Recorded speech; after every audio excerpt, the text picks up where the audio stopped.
Hello there and welcome. And with the release of Shenmue 3 Enhanced in 2026, I think now is as good a time as any to look at Shenmue as a series and think we might actually get Shenmue 4.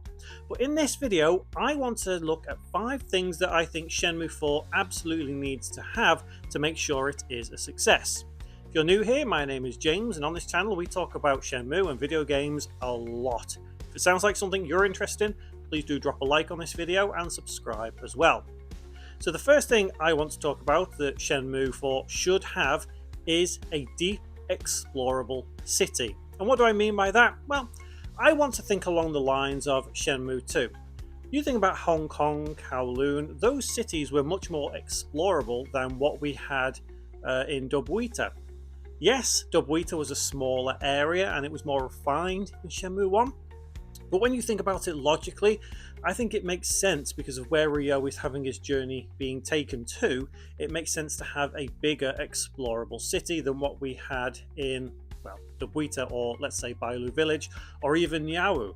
And what I think they really need to kind of push with this is the idea of being able to go into these buildings, not necessarily have to interact with things in there, but just having a city that is completely explorable. And in terms of it being like, let's say, Niawu in Shenmue 3, yeah, I kind of think that was a cool city, but it wasn't necessarily a city in the same sense of what Hong Kong was. So I think maybe going down the route of Hong Kong would be a better explorable city, but everyone has their own opinion on that. And whether they do the whole split thing of Bailu Village moving into the city in Shenmue 3, doing something similar, maybe that will work. But one thing I can say is, let's not have a too technologically advanced city because it is the 80s. Make sure we do stick with that time frame. The second thing we definitely need to have is arcades, but not just arcades. The games need to be relevant. That was something really marketable in the first 2 Shenmue games. The idea of being able to play proper Sega games, we had Hang On, we had Space Harrier. Those are absolutely marketable. The fact that you could go to the arcade and play genuine, real games. And I know that it is difficult now because the idea of Sega being involved is completely different these days. Yu Suzuki, EastNet, he'd be doing that on his own. There's no involvement with Sega per se. But it doesn't necessarily mean that they can't create good, cool, awesome arcade games. If they took the right inspiration and made loads of different minigames that you could play, I think that would do really well. Especially if that ties into the idea of the game being in a really big, expansive city, then you've got to think about it that they're going to have all these arcades everywhere. They're going to have different types of games. Like if we took the Yakuza series as an example, claw games in that and all stuff like that. So I think going down that road of having really interactable arcades is a must-have in Shenmue 4. The third thing Shenmue 4 needs to have is something that I think will probably make the game even better. And that is a strong, reliable female to have as your sidekick, which could effectively be the female lead of the game. Similar to what we had with Joy in Shenmue 2, I think Joy as a character really excelled Shenmue in a lot of ways. Yeah, we had the likes of Ren in there as well, which really brought out the different variation of characters. Because in the first game, yeah, it was great to play, but what strong characters did we have in that game? You've got to look at that and think, well, the characters didn't really sell that first game. Yeah, we had Ryo's love interest, but let's face it, that's not a strong female lead. Joy was a strong female lead.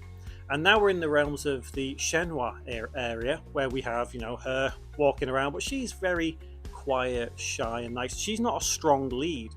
I think having a very strong female lead in all of Shenmue 4 will really excel that. It'll be a good marketing idea as well. And I think people will really go for that. Whether they decide to do that, not necessarily a biker chick, but with a good attitude and strong-willed and all that kind of stuff. So I think having a good female lead to go with Ryo will actually propel that game into stardom, at least to a degree. The fourth thing that I think Shenmue 4 definitely needs to have is the interactability with a lot of different things. Not necessarily just the capsule toys that you get. The idea of wandering into a market and being able to pick up these things. We had that in Shenmue 2 when you're in Aberdeen, you can pick up the lighters and have a look at them and all that. But I think the interaction with everything needs to be more forefront. Like the idea of let's say, walking into a shop, and you can literally pick up a lot more than what you could in Shenmue 1, where you could pick up one item from each shelf, have a look at it. Let's make it a bit more interactable. I feel like the realism level there would really excel that game even further. Not necessarily have to, do something with it, but the idea of just being able to wander the streets and interact with loads of different things makes the game seem a bit more realistic. Because you could walk down streets of, real life Hong Kong or Tokyo or wherever, and you could literally go into buildings and pick up things and interact and have a look around. And that was the idea of what Shenmue wanted to do to begin with. It wanted to provide that realism to so many different people in an era where video games just weren't like that. So I think having that in its system will really, really make it worthwhile for Shenmue 4, because it'll bring back a lot of nostalgia for people like me who wish that they could have interacted with all these things and gone to wherever else. And I do really think the interactability is what sold Shenmue to begin with, and they really need to keep pushing that further and further to make sure that it is a fantastic game. The final thing I want to talk about that Shenmue 4 absolutely needs to have is probably a bit of a controversial one to a degree, and that is the combat system. Now, I know the idea of Shenmue started off as Virtual Fighter RPG, and it was kind of based around that. So the fighting mechanics were based off the older games like that, but then in Shenmue 3 it kind of changed a little bit, and some people weren't convinced by it. I felt a little bit knocked off by it, and it was okay, don't get me wrong, I still thought it did really, really well. But I don't necessarily think that the older fighting style and fighting system that they had in Shenmue 1 and 2 was the best either. It wasn't exactly great. And when I look at it realistically, there wasn't that much fighting in the first Shenmue game. But, it was still there and you still had the moves and everything. But I think that needs to be completely overhauled and changed how they actually do it. Keep the martial arts in there. I think it's important to learn new moves through scrolls and training and all that kind of stuff, because again, it keeps the realism in check, because that's what Ryo would do. He would train for these things, he would become a better fighter. But at this point, we've already become a really, really good fighter, so why have a combat system where we have to start all over again? It wouldn't make sense. So that's why I think having Shenmue 4 with a completely overhauled system for fighting would actually do it wonders, rather than stick to the formula that it had in the first 3 games. There are many more things that Shenmue 4 would benefit from, like with the whole weather system, things like that, but that's not really something that I want to look at. Those 5 things that we spoke about, I think, are what will really propel it into a good game that people would want to buy.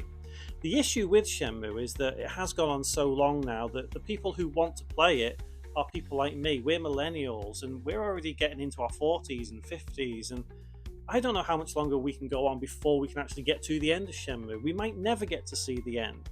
So realistically, do we need to end Shenmue with 4? Do we need to see the end? Do we need Yu Suzuki to say, you know what, skip everything, let's just get to the end now, fella, let's have done with this? Or are we ever going to get Shenmue 5? That's something to talk about in the future. But like I say, those 5 things that we spoke about in this video, I think will really make Shenmue 4 a good, great game for people like me to play. And I admit that Shenmue 4 will be for the minority, people like me, so I may not get everything I want. But regardless, if Shenmue 4 gets announced, comes out, I will be the first to say, yep, I'm pre-ordering that, because I am really invested in that series. Let me know what you think about the Shenmue 4, whether you'd like to see these things, what kind of things you'd like to see in Shenmue 4.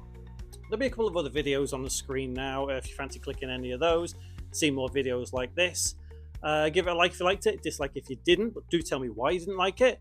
Subscribe button just down below if you fancy subscribing, and I do appreciate you watching all the way through. Hopefully I'll see you in the next one. Thanks for watching and take care.